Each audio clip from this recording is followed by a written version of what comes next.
Good morning students.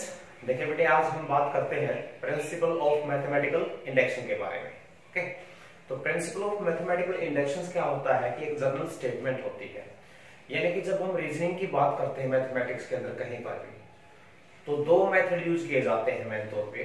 एक होता है डिडक्शन, एक होता है बेटा इंडक्शन। डिडक्शन का मतलब क्या होता है कि अगर हमें कोई जनरलाइज आइडिया है, उस आइडिया से हम किसी पर्टिकुलर सॉल्यूशन तक अगर पहुंचते हैं तो उसको हम डिडक्शन कहते हैं।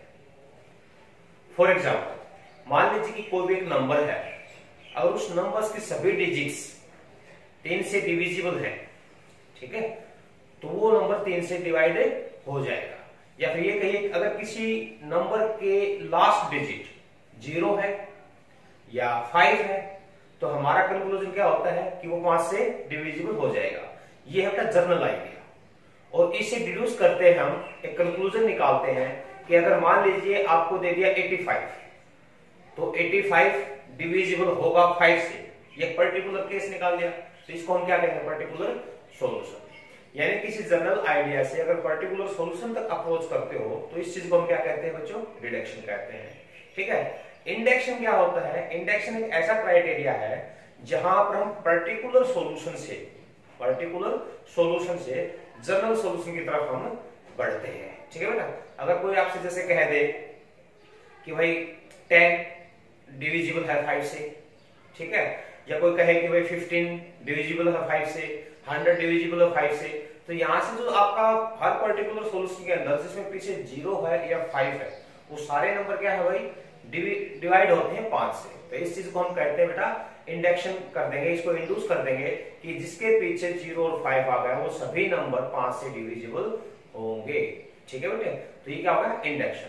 तो हम इसी पर चर्चा करेंगे कि principle of mathematical induction. Principle of mathematical induction क्या कहता है कि अगर आपको कोई भी एक स्टेटमेंट दे रखी है, पी ऑफ एन दे रखा है, ठीक है, उसको आपको चेक करना होता है, पी ऑफ एन को आपको चेक करना होगा कि ये ट्रू है या नहीं। तो चेकिंग का मतलब क्या है कि जो पी ऑफ एन है, एन होता है natural number, all natural number के लिए कोई भी स्टेटमेंट आपने लिखी है, उसमें किसी भी नेचुरल नंबर की वैल्यू अगर हम पुट करें, अगर वो सेटिस्फाई होती है, ठीक है, तो वो हमारा प्रूफ होगा मैथमेटिकल इंडक्शन द्वारा।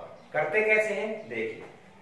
जैसे मान लीजिए आपको दिया है सम ऑफ नेचुरल नंबर, ठीक है, एक पी ऑफ एन एक स्टेटमेंट है कि भाई sum of natural number 1 + 2 + 3 and so on n तक चले, और ये आपके पास होता है n × n + 1 डिवाइडेड बाई, ठीक है ना, ये आपका रिजल्ट होता है कि सम ऑफ द नेचुरल नंबर। अब इस चीज को हमें वेरीफाई करना है क्या ये बात सही है या नहीं। तो इसके लिए मेन तौर पर हम क्या करते हैं, 3 स्टेटमेंट यूज करते हैं कि सबसे पहले हम चेक करते हैं n = 1 के लिए, अगर p ऑफ 1 यानी कि अगर n की वैल्यू 1 पुट करने से सेटिस्फाई होता है। सेकंड कि अगर n = k + 1 के लिए ट्रू हो जाए, बशर्ते p ऑफ k के लिए पहले से ट्रू हो, यानी कि n = 1 के लिए चेक करते हैं, n = k के लिए आप लेकर चलते हो कि ये ट्रू है, और इनके बिहाफ पर, इन दो स्टेटमेंट के बिहाफ पर हम प्रूव करते हैं बेटा कि ये n = k + 1 के लिए भी ट्रू है। अगर ये तीनों कंडीशंस आपके ट्रू होती है तो हम कह देते हैं it is true for all natural number. ठीक है, देखिए आप जैसे इसमें यहां पर जैसे इसको हम लिखते हैं स्टेप 1, ये कहते हैं कि फॉर n = बेटा 1, n = 1 करोगे तो जो p ऑफ 1 है, ये स्टेटमेंट क्या बनेगी, n टर्म्स है इसमें तो एक ही टर्म आएगी, और इधर अगर आप n की वैल्यू 1 पुट करोगे तो 1 + 1 डिवाइडेड बाय 2, तो 1 + 1 क्या होगा 2, 2 से 2 कैंसिल, 1 = 1, ट्रू है ना, व्हिच इज ट्रू, ये ट्रू है बेटा। सो p ऑफ 1 इज ट्रू। आ गया आपका एक स्टेप यहीं पे कंप्लीट होता है कि n की वैल्यू आपने 1 पुट की, LHS RHS अगर इक्वल आ गई तो ये आपका क्या बेटा ट्रू हो गया। ठीक है। सेकंड थिंग हम लेकर चलते हैं स्टेप 2 के अंदर। स्टेप 2 में हम कहते हैं कि let p of k is true, p of k is true, यानी कि अगर n की वैल्यू में k पुट करता हूं तो ये ट्रू है ये चीज आपकी। तो उसके लिए आप क्या कहोगे, p ऑफ k को क्या कहोगे, 1 + 2 + 3, कहां तक जाएंगे बेटा, k टर्म्स है, n की वैल्यू क्या है k, तो ये आपके पास आ जाएगा k × k+1 अपॉन में, ठीक है, इसको मैंने 1 कह दिया। अगर ये ट्रू आप एज्यूम करते हैं तो आपने सिर्फ रिप्लेस करना है n को k से। ओके, अब देखिए इन दोनों की स्टेटमेंट्स की सहायता से हम स्टेप 3 प्रूव करेंगे। यही होता है मैन प्रोसेसिंग, इसी में होती है आपकी थर्ड के अंदर। ये कहता है कि for n is equal to k+1, अगर n इक्वल टू k+1 लेके चलते हो तो ये आपकी देखिए LHS क्या आएगी 1 + 2 + 3 प्लस चलते चलते बेटा k, ये तो होगी k टर्म्स, एक टर्म और ज्यादा k+1 यानी k +1 टर्म भी आ गई। यहां पर जो आपके पास क्या आएगा k+1 + 1 डिवाइडेड बाई 2, यानी कि आपको प्रूव क्या करना है 1 + 2 + 3 प्लस k+1, इसको प्रूव करना है k+1 और k+2 अपॉन में 2, आपको ये प्रूव करना है, ठीक है बेटा।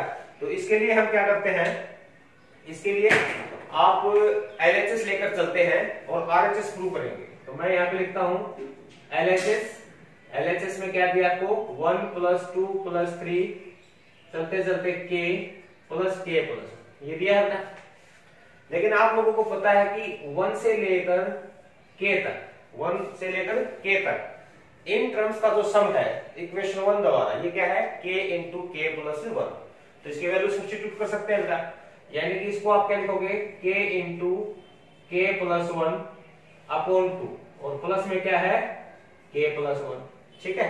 और यहां से k+1 आपका कॉमन आ जाएगा और ये बचेगा k/2 + 1, यानी कि k+1 एलसीएम लिया k+2 अपॉन में 2, और यही क्या है RHS, ठीक है बेटा। अगर ये आपके RHS है तो हम क्या करेंगे, so it is true for all, so it is true for all n belongs to natural.